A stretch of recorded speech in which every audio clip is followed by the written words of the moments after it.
The evening had started like any other Tuesday in the small town of San Cristobal.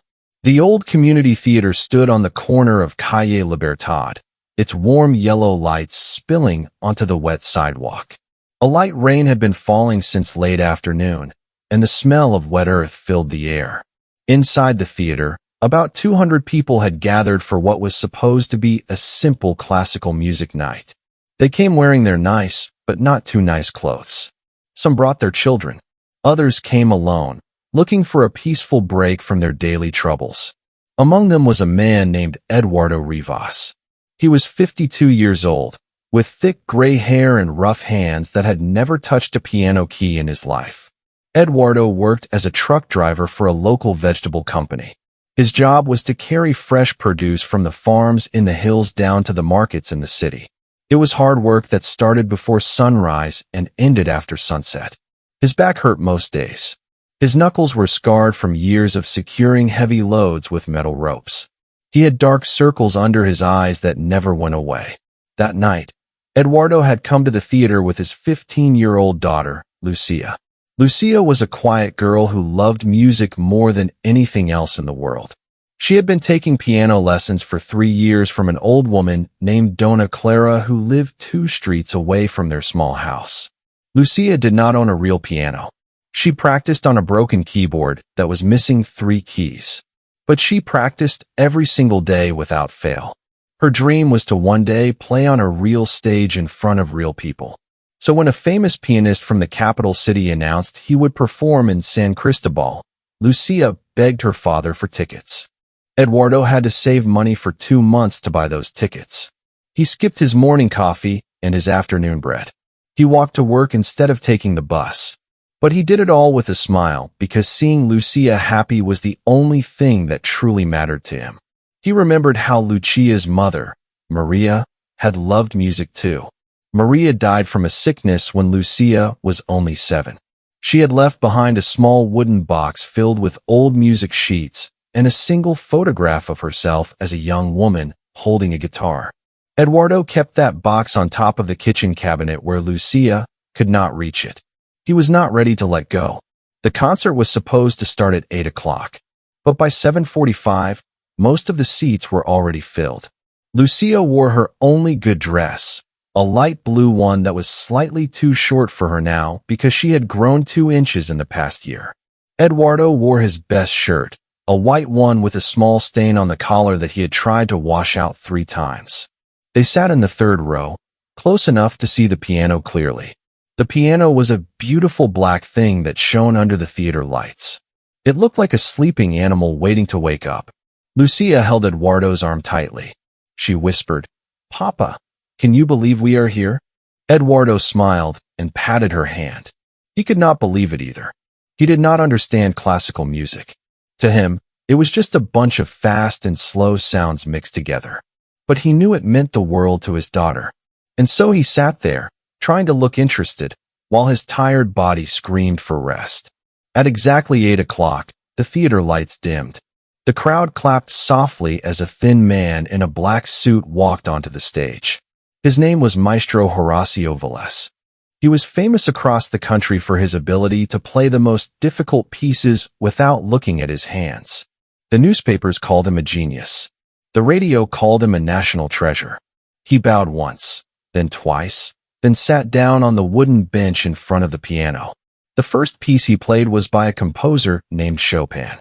Eduardo did not know that name, but the sounds that came out of the piano made his chest feel tight. The music was sad but beautiful, like a memory of something you lost long ago. Beside him, Lucia had tears in her eyes. She was not crying from sadness. She was crying from joy. This was the moment she had dreamed about for 3 years. Then something terrible happened. Halfway through the second piece, the main doors of the theater burst open with a loud crash. 4 men wearing black masks ran inside. They carried guns. Not small guns. Big guns that looked like the ones soldiers used in war movies. One of the men fired a shot into the ceiling. The sound was like a thunderclap inside the small theater. People screamed. Chairs fell over. A child started crying loudly. Eduardo pulled Lucia down to the floor and covered her body with his own. His heart pounded so hard he could feel it in his throat. He had heard about things like this happening in other towns. Criminals attacking public places. But he never thought it would happen here. He never thought it would happen to him. One of the masked men shouted, "Everyone stay on the floor. Do not move. Do not look at us.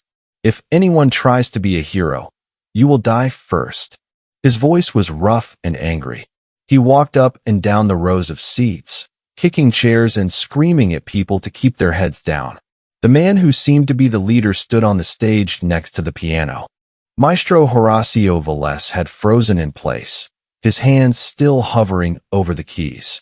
The leader pointed his gun at the pianist and smiled. It was not a nice smile. It was the kind of smile that made your blood turn cold. "You," the leader said. "You are the famous piano player, yes?" Horacio nodded slowly. His face had turned white as paper. "Good," the leader said. "Then you will do exactly what I say. You will play for us. And you will not stop until I tell you to stop. Do you understand?" Horacio nodded again. His hands were shaking badly. He tried to place them on the keys, but they trembled too much to press anything. The leader laughed. "Scared genius? That is fine. Fear makes the music better." He turned to face the crowd. His eyes moved slowly across the room, looking at each frightened face. Then his eyes stopped on Eduardo. Or rather, they stopped on Lucia. She was still hidden under her father's body, but one of her legs was sticking out from under him. She was wearing white shoes. The leader pointed his gun at her. "Move aside," he said to Eduardo. Eduardo's blood ran cold. He slowly lifted his body off Lucia. He looked up at the masked man. "Please," he said. "She is just a child. Please do not hurt her." The leader ignored him. He grabbed Lucia's arm and pulled her to her feet. She was crying now, loud, ugly sobs that came from deep inside her chest. Eduardo tried to stand up, but another masked man pushed him back down with the butt of his gun. "Your daughter likes music?" the leader asked Eduardo. "Good. Then she will be our guest of honor. She will sit right here next to the stage. If the piano player makes a mistake, she will pay for it."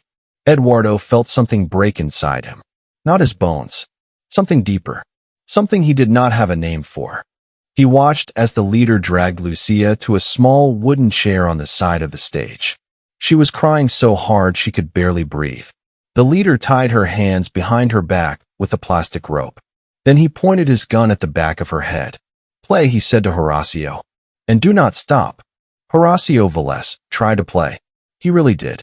But his fingers would not obey him. He had spent 40 years learning to control every small movement of his hands. He could play the fastest notes without thinking. He could close his eyes and still find every key perfectly. But fear had taken all of that away from him. His fingers felt like thick pieces of wood. His brain could not remember the simplest melody. He pressed a few keys. The notes came out wrong, out of time, ugly. He tried again. Same result. His breathing became fast and shallow. Sweat poured down his face and dripped onto the white keys.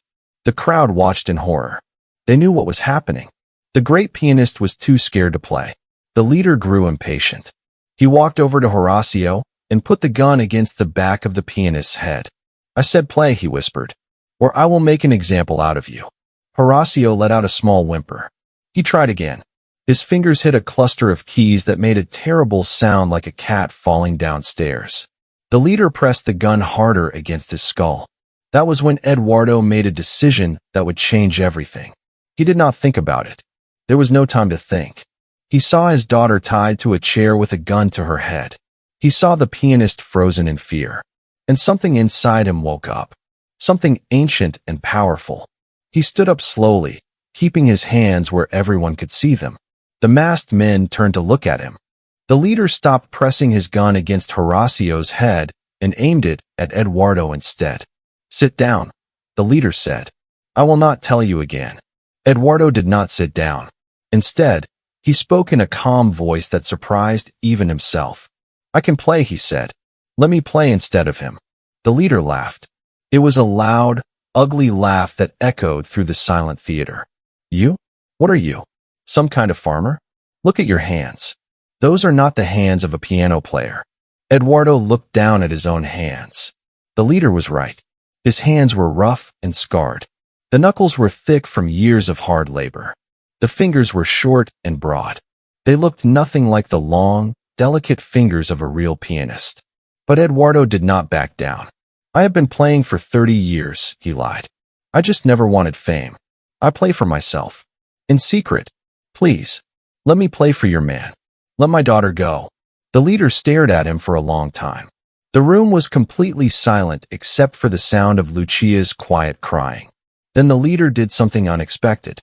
He lowered his gun and smiled again. That same cold smile. "Fine," he said. "You want to be a hero? Then get on the stage. But know this. If you play badly, your daughter dies. If you play well, maybe I let you both live. Maybe." Eduardo walked toward the stage. His legs felt weak, but he forced them to move. He climbed the 3 wooden steps and walked past Horacio, who was still sitting on the bench, frozen. He looked at Lucia. Her face was red and wet with tears. Her eyes were wide with terror. He wanted to tell her that everything would be okay, but he did not know if that was true. He sat down on the piano bench. The wood was warm from where Horacio had been sitting. The keys looked like rows of white and black teeth. Eduardo had never touched a real piano in his life. He had never touched any piano at all except for Lucia's broken keyboard, and even then he only ever pressed one key at a time to make a silly sound. He placed his hands on the keys. They felt strange under his fingers, smooth and cold. He had no idea what he was going to do. Then he remembered something. Every night for the past 3 years, Lucia practiced her piano lessons in their small living room. She practiced the same simple songs over and over until she got them right. Eduardo would sit in the kitchen and listen while he ate his dinner. He did not understand music, but his ears remembered sounds, and his hands had watched his daughter's fingers move 1,000 times. He closed his eyes. He thought of Lucia sitting at her broken keyboard, her small hands pressing the missing keys in the air because they were not there. He thought of the way her fingers curved just so. He thought of the first song she ever learned. It was a simple children's song, a lullaby that his wife Maria used to sing to Lucia when she was a baby. He opened his eyes and began to play. It was not good, not by any real measure. His fingers were too stiff. His timing was wrong. He missed notes and hit wrong ones. But he did not stop. He kept going. He played the melody of the lullaby, slowly and clumsily, like a child learning for the first time. The notes came out soft and imperfect, but they were notes. They were a song. The crowd stared in disbelief. This man who looked like a truck driver was playing a piano. Not well, but he was playing. The leader watched with narrowed eyes. His gun was still pointed at Lucia, but his hand had lowered slightly. Eduardo kept playing. He repeated the same simple melody over and over. Each time, it got a little better. His fingers started to remember where to go. His wrist relaxed. The sound became smoother. He was not a pianist.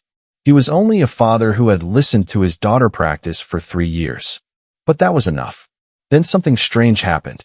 The leader walked closer to the piano. He stood behind Eduardo and listened. His hard face softened just a little. His gun hand dropped to his side.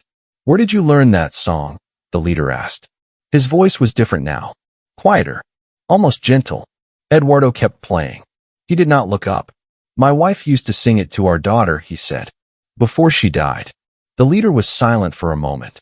Then he said, "My mother sang that same song to me when I was a child, before the war came and took everything." Eduardo finally looked up. The leader had pulled off his mask. Underneath was a young man, no older than 25. His face was thin and tired. His eyes were red like he had not slept in days. He looked hungry and sad and lost. "She sang it to me every night," the young man said, "until the soldiers came and burned our house. I have not heard that song in 15 years. Eduardo stopped playing. The last note hung in the air like a held breath. The young man looked at the piano. Then he looked at Lucia. Then he looked at Eduardo. "Keep playing," he said, but his voice no longer sounded like a threat. Eduardo started playing again. This time, he played the song differently. He added the parts that Lucia had learned later, the slightly harder parts that she used to struggle with. He did not know how he remembered them, but his fingers found the notes anyway. It was like the piano was teaching him as he went. The other masked men had stopped moving. They stood in the aisles, listening. Their guns hung at their sides. One of them took off his mask too. He was even younger than the leader, maybe 17. He had tears running down his cheeks. The young leader walked to the edge of the stage and sat down. He put his gun on the floor. He wrapped his arms around his knees like a small child. And he listened. Eduardo played for another 15 minutes. He did not know how he kept going. His fingers ached. His back screamed in pain.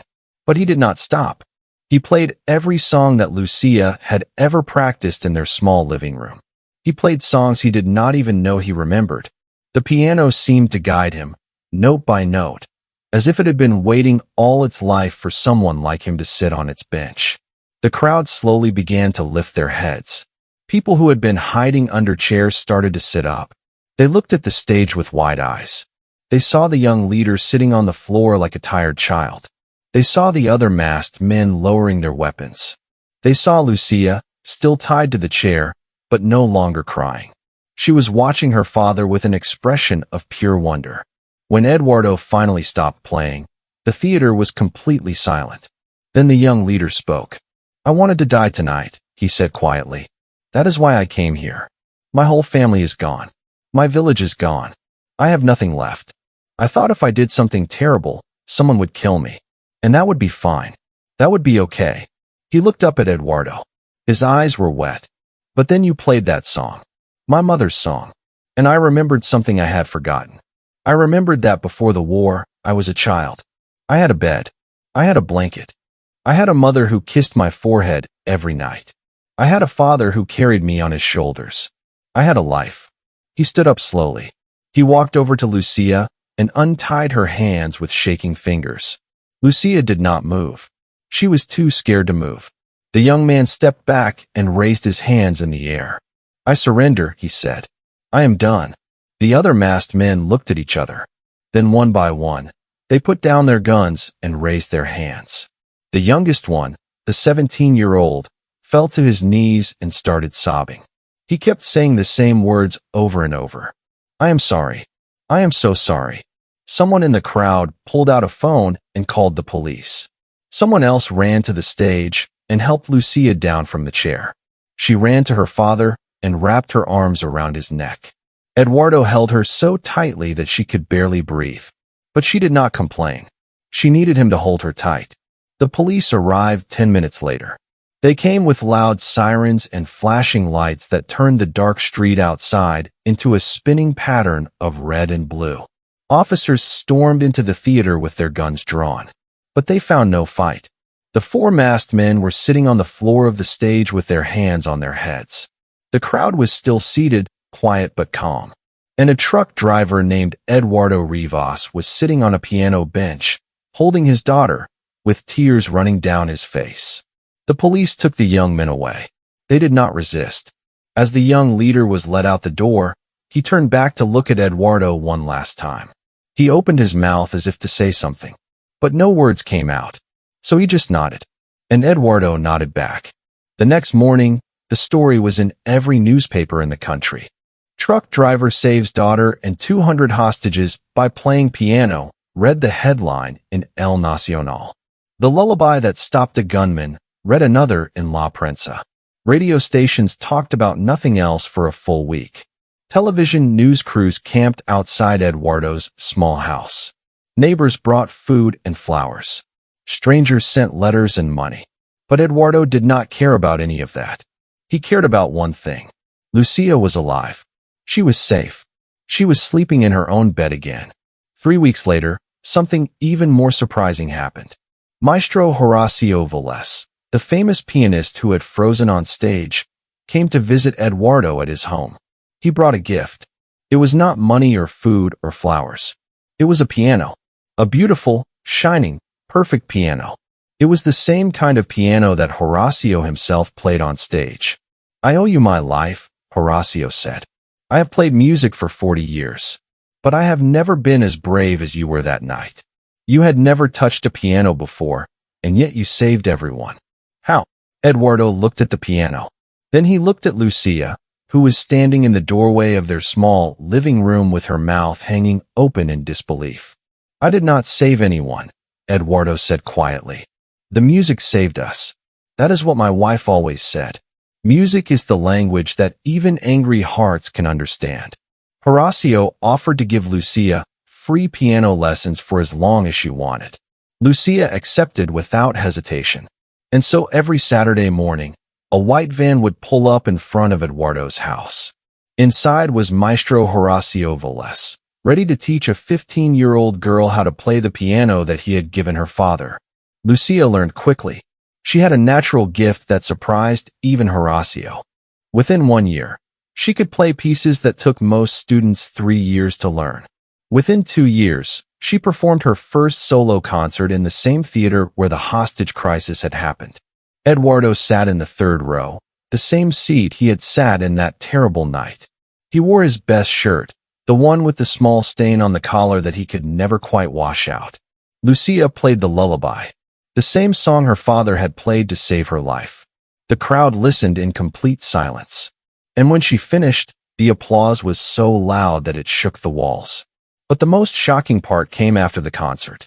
As Lucia was taking her bows, an envelope was delivered to Eduardo. It had no return address. Inside was a handwritten letter. It read, "Mr. Rivas, I am writing this from my prison cell. They have given me 20 years for what I did. I deserve more. But I want you to know that I have not touched a gun since that night. I have been learning to play the piano. It is hard. My fingers are not made for it. But every day I play your wife's song. Every day I remember that there is still good in this world. Thank you for not giving up on me. Thank you for playing. You changed my life. You changed all of us. Sincerely, the man who wanted to die." Eduardo folded the letter carefully and put it in his pocket. He walked outside into the cool night air. Above him, the stars were bright and clear. He thought about his wife Maria. He thought about the wooden box on top of the kitchen cabinet. He thought about all the years he had been too afraid to open it. That night, after Lucia went to sleep, Eduardo climbed onto a chair and took down the box. He opened it for the first time in 8 years. Inside were the old music sheets and the photograph of Maria with her guitar. But there was something else too. Something he had never noticed before. A small piece of paper folded into a tight square. He unfolded it carefully. It was a handwritten note from Maria. She had written it before she got sick, before she knew she was going to die. The note said, "Eduardo, if you are reading this, I am gone. Do not be sad for too long. I am in a better place. But I want you to know something. The music sheets in this box are not just for Lucia. They are for you too. I always heard you humming in the kitchen when you thought no one was listening. You have music inside you, my love. Let it out. Let it save you the way it saved me every day I was alive. Love, Maria." Eduardo held the note to his chest and cried. He cried for a long time. And then he walked to the beautiful piano in his living room. He sat down on the bench. He placed his rough hands on the smooth keys. And he began to play. He was not a pianist. He would never be a pianist. But he was a man who had learned that music is not about skill or fame or perfection. Music is about connection. It is about reaching across the darkness and touching someone else's heart. And that night, in his small house with his sleeping daughter in the next room, Eduardo Rivas played for himself for the first time in his life.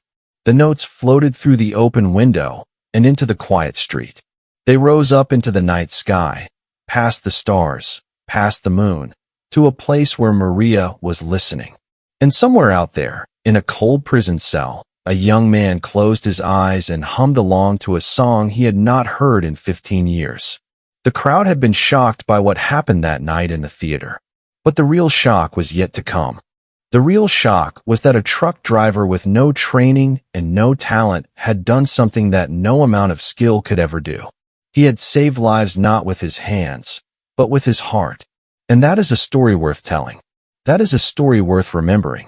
That is a story that proves, beyond any doubt, that the strongest weapon in the world is not a gun. It is a lullaby.